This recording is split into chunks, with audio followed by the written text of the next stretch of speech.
किया है बेटी कवन बेटी के चढ़ता हरा दिया हो। आहे माई कवन माई के फाटता छतिया हो। अरे अपना दुलारी धिया भैली पराई छने भर में हो जाई विदाई।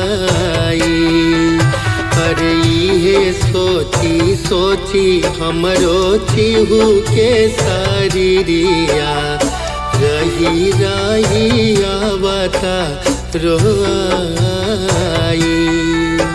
अरे अपना दुलारी धिया भैली पराई छने भर में हो जाई विदाई।